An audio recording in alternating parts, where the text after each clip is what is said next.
The penultimate episode of The Penguin has now been released on Max, and we get an installment that gives us some more insight on Oz Cobb's past, alongside Sofia Falcone's plans for him come the finale. This was another great episode for the series, and sets up a final episode that seems like it's going to be quite explosive. So in this explained analysis, I'm going to be giving you my breakdown for The Penguin episode 7, titled Top Hat, discussing full plot details, the ending, and much more. There will be spoilers in this video, so if you haven't watched the episode yet, then I would recommend checking it out before watching my analysis. Before I get into it though, if you want to keep up to date on any of my future content surrounding the Penguin series, the Batman saga, and other upcoming DC projects, then don't forget to support this upload by giving it a like rating and subscribing to the channel. But without further ado, let's dive into my explained video for The Penguin episode 7.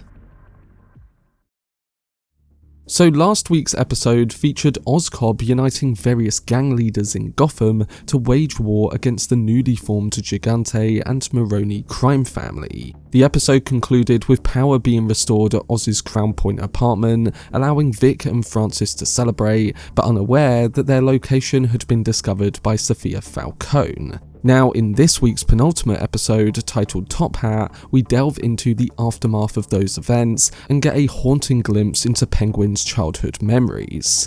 The episode begins with an extended flashback, taking us back to a young Oz who is trying to get attention from his mother Francis as she focuses on tax paperwork. Oz's brothers Jack and Benny burst into the room, pretend to be zombies, and initially this makes Francis slightly annoyed. But a few moments later, she joins in on their zombie game, leaving Oz to feel envious of the attention his brothers get. Play doesn't last too long though, because Francis gives Jack a book to deliver to Rex Calabrese, and Benny and Oz go with him. As they reach a nearby corner store, they stumble upon Rex and his crew assaulting a man. Oz shouts out to the gangster, who immediately recognizes Jack, and Oz again feels a sense of jealousy as he observes the admiration Jack receives from someone he idolizes. As usual in Gotham, rain then hits the city, forcing the three of them to seek refuge in the old trolley station we saw last week. While down there, they play tag, and Oz is made to find his two brothers after counting down from 10. He barely does so and ends up finding a token, which we presume is the same one he found at the end of episode 5, reminding him of this moment. He hears his brothers laughing in the tunnel below, and frustrated that they chose a spot he couldn't reach due to his bad foot, he slams the door shut, locking them inside. Upon returning home, Oz informs Francis that his brothers have chosen to head to the movies, so him and his mother watch a movie themselves at home. And as the hours tick by and the rain pours relentlessly, we discover that Oz's brothers have tragically drowned in the tunnel that Oz locked them in. So while we've seen Oz commit some truly horrible acts throughout this series, this was probably one of the worst yet. But while Oz is undeniably linked to his brother's death, the question of whether it was a deliberate act remains ambiguous. It's a tragic scene, and one that really does a good job of making you question Oz as a character.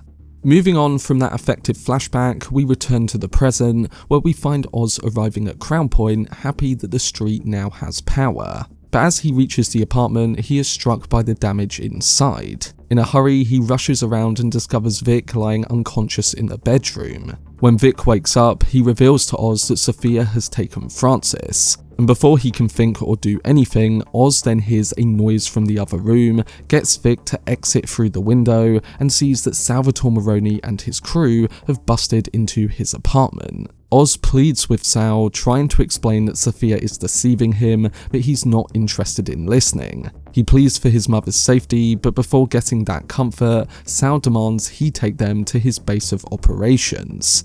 Before we come to that though, we cross back over to Sofia, where we get what I think is one of the best scenes of the series, as she questions Francis over her son. Sofia enters the room where Francis is confined and tells her that she knows that Oz has lied to her about his mother's death. In response, Francis scoffs at Sofia, convinced that Oz will arrive to save her from any harm. Sofia then inquires about the fate of Oz's brothers, prompting Francis to crumble into tears and suffer with her dementia. As Sofia reaches out to console her, she unexpectedly receives a sharp slap across the face from Francis, who asserts that the name Gigante holds no significance. She tells her that if she continues to play her father's game, she will always be a Falcone.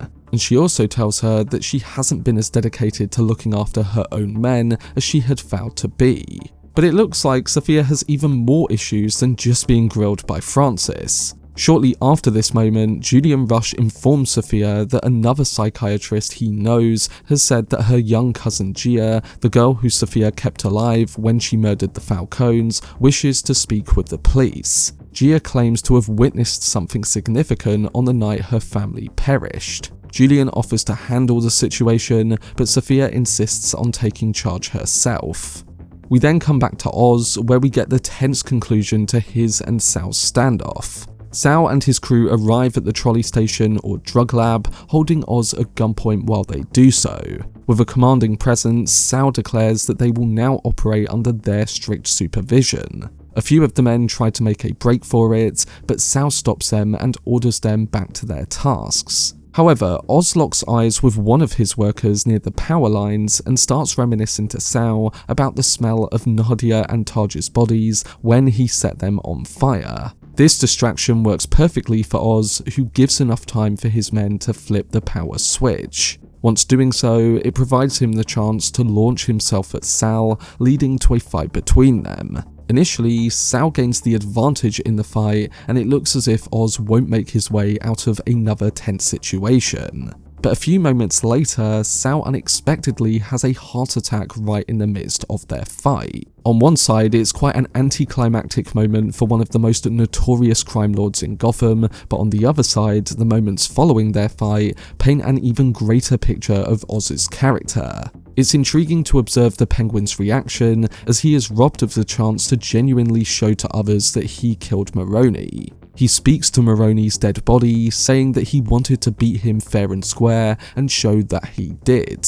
It's a twisted moment, but it brings that signature dark humour that we have loved about this show, and Oz's character throughout it. In that moment, Oz also appears to convince himself that he has triumphed over him, firing several shots into Sal's lifeless body and claiming his ring. So essentially, Oz has decided to embrace the narrative that he is the victor, even if it strays from the truth that Sal met his end another way. It reflects the darker aspects of Oz's childhood, relating back to his lies about his brother's whereabouts the night he locked them in the trolley system during the storm.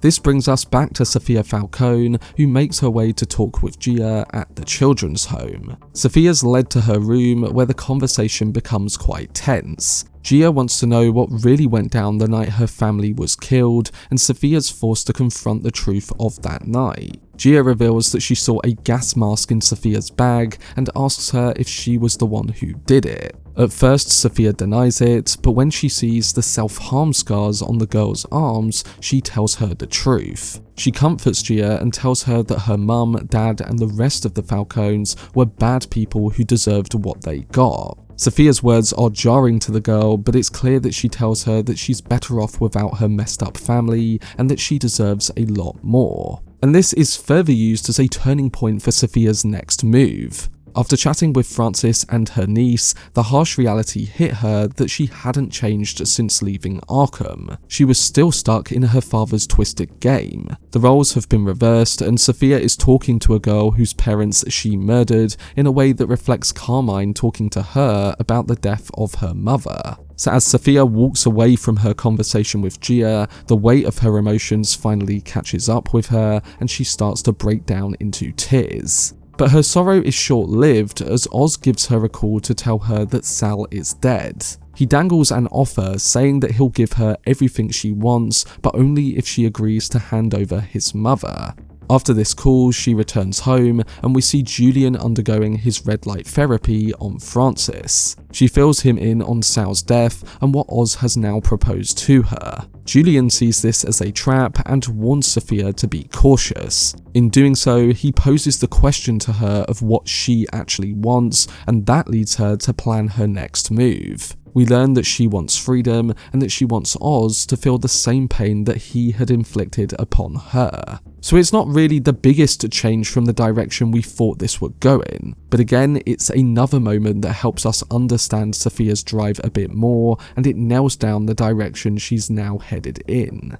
And this brings us to the end of episode 7, which sets up the tense war between Sofia and Oz in next week's finale. As Oz and his crew gather at the trolley station, they're bracing themselves for Sofia's arrival. But just as the car rolls up, Oz gets a call from Sofia herself, and it's clear that she's not inside the vehicle. She taunts Oz on the phone, boasting that her stint in Arkham has taught her some new tricks. She tells him that she's left him a little surprise in the trunk, and as Oz opens it, he fears the worst. But instead of his mum's body inside, he finds a time bomb, giving him now only a few seconds to get away. Oz makes a split-second escape into the same tunnel where his brothers met their fates, while Sofia has transported Francis to the ruins of Monroe's nightclub. We flash back to his childhood, where Oz relives a poignant memory of him and his mum at that same nightclub, not long after his brothers had passed away. The two of them share a tender dance, with his mum tearfully begging him to make a name for himself so that he can give her the life she deserves.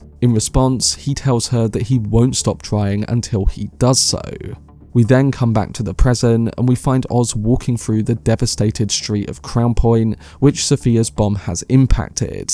Just as he's trying to process what happened, Detective Marcus Wise from earlier in the series appears and he knocks him out cold, presumably to take him to Sofia. So it's clear that Sofia has got a new game plan and it's all about brutal revenge against Oz. She's ditched her interest in the drugs and is now hell-bent on making the Penguin suffer. She blew up the entire operation with a rigged car, and with Francis still captive, she's now got the upper hand. Also, by allowing Julian Rush to work on Francis, she's got a deeper understanding of Oz's troubled childhood. So as we approach the final episode of the show, Sofia stands as the last hurdle for Oz, and she's not going to be easy to overcome, having dismantled Oz's operations and taken his mother captive in such a short period of time. We can only guess that Oz will have a plan himself, but the question is, will that affect his mother's love for him once Sofia uses the death of his brothers against him? I think Julian's red light therapy will have revealed this to her, and once in the open, it may cause him and his mother irreversible pain. We'll have to see how it all goes down, but regardless, the final episode promises to be quite the thrilling ride.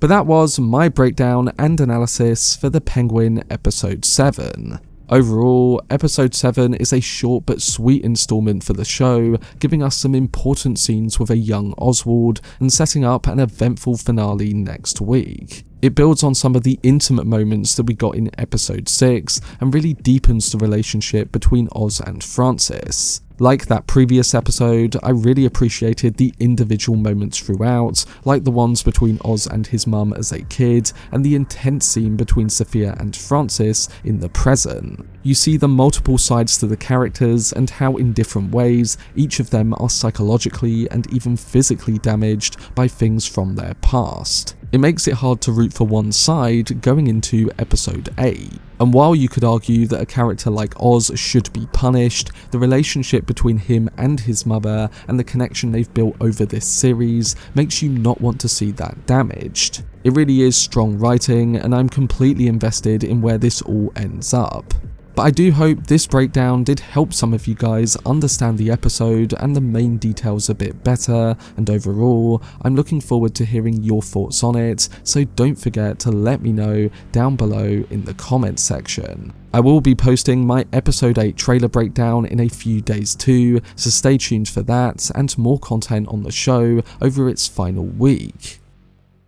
For much more videos and news on the Batman universe and DC, then subscribe to the channel and turn on your notifications. Also, if you enjoyed this video, remember to leave a like, rating, and follow me on social media via the links in the description. But anyway, I hope you guys enjoyed it. I've been Cortex, and as always, make some noise.